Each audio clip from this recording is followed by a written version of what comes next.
यह कहानी 9/11 से पहले अमेरिका पर आखिरी बार हमला करने वाले जापानी बमों की है।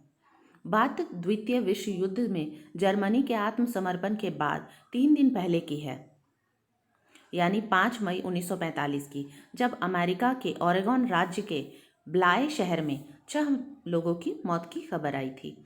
हादसे के वक्त मौजूद चश्मदीदों से मिली जानकारी के आधार पर स्थानीय मीडिया में जो खबरें सामने आई, उसमें कहा गया कि मरने वाले के ऊपर बारूद से भरे भरे बड़े बड़े गुब्बारे फूट गए हैं, जिसके कारण उनकी मौत हो गई। मामले की जांच सेना ने अपने हाथों में ले ली, लेकिन उस वक्त उन्हें इस बात का अंदाज़ा नहीं था कि ये गुब्बारे 6000 फीट ऊपर उड़ने वाले हॉट एयर गुब्बारों के समूह का हिस्सा था, जिन्होंने आसमान से बारूद भरे थैले गिराए थे और जो अमेरिका पर हमले के लिए जापान के एक द्वीप से छोड़े गए थे।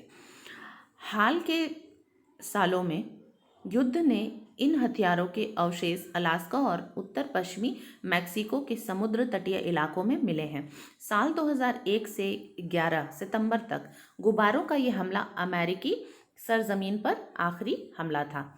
इतिहासकार रॉस कोएन बताते हैं कि द्वितीय विश्व युद्ध के दौरान अगर अमेरिका की ज़मीन पर कोई हमला हुआ होता था तो वो ये था। जिन लोगों पर ये गुब्बारे गिरे थे उनमें से उस वक्त वे पिकनिक मना रहे थे।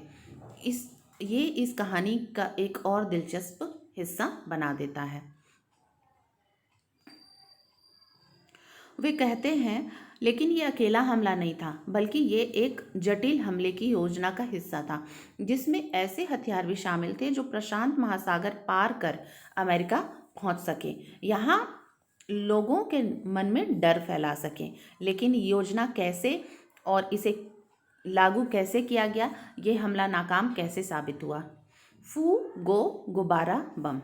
अमेरिका और जापान दोनों ही लंबे वक्त से प्रशांत महासागर पर नियंत्रण चाहते थे। उनकी ये महत्वाकांक्षा द्वितीय विश्व युद्ध के दौरान भी रही।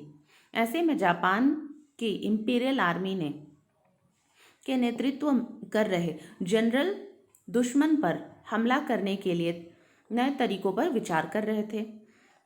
जापान को प्रशांत महासागर में चलने वाले वायु प्रवाह की ओर और अमेरिका के पश्चिमी तट और इस इलाके की भौगोलिक स्थिति के बारे में अच्छी जानकारी थी।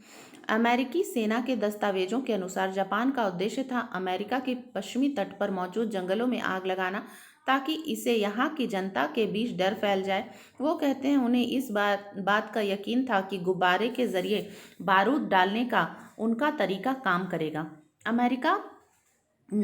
अमेरिकी नौसेना के पुराने दस्तावेज के अनुसार ये बलून 10 मीटर 20 मीटर ऊंचे थे। उसमें हाइड्रोजन गैस भरी हुई थी। ये गुब्बारे छोड़ते वक्त जापान के प्रशांत महासागर के वायु प्रवाह का लाभ उठाया।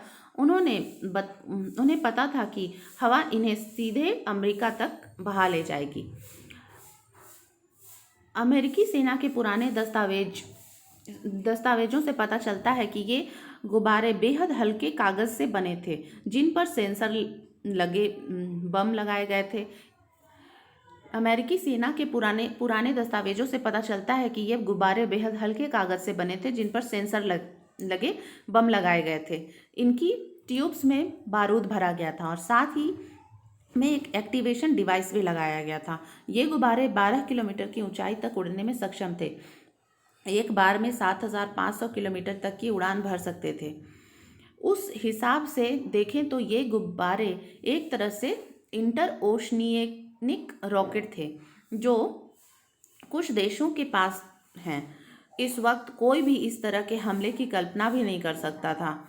इस हमले को बड़े पैमाने पर नाकाम कहा जा सकता है, लेकिन इस बात से इनकार भी नहीं कहा जा सकता कि इस कारण ओरेगन में 6 लोगों की जान चली गई। इन गुब्बारों पर लिखने वाले इतिहासकार ब्रेट वेवर के अनुसार मेजर तेइजी ताकाड़ा के नेतृत्व में जापानी सेना की 9वीं डिवीज़न की डिज़ाइन लेबोरेटरी में ये गुब्बारे बनाए गए थे। जापानियों ने इन गुब्बारों को नाम दिया था फू गो। फू जापानी शब्द फूशेन का पहला अक्षर था, जिसका अर्थ था गुब्बारा, और गो एक कोड था जो इस लेबोरेटरी के बनाए सभी हथियारों के नाम के साथ लगाया जाता था। जापानी लोग बेवकूफ़ नहीं थे। कई महीनों तक वो हजारों गुब्बारे प्रशांत महासागर के पास इस उम्मीद में भेजते रहे कि कम से कम 10% गुब्बारे तो अमेरिकी जापान जमीन तक पहुंच कर अपने उद्देश्य पूरा करेंगे। दस्तावेजों से पता चलता है कि जापान को इस बात की जानकारी थी कि नवंबर से मार्च के बीच महासागर पर वायु का प्रवाह सबसे तेज होता है। उन्होंने गुब्बारे छोड़ने के लिए यही उचित वक्त चुना।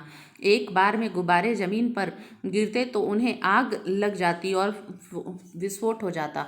सैन्य विशेषज्ञों के अनुसार इन गुब्बारों से जंगल में बड़ी आग लग सकती थी।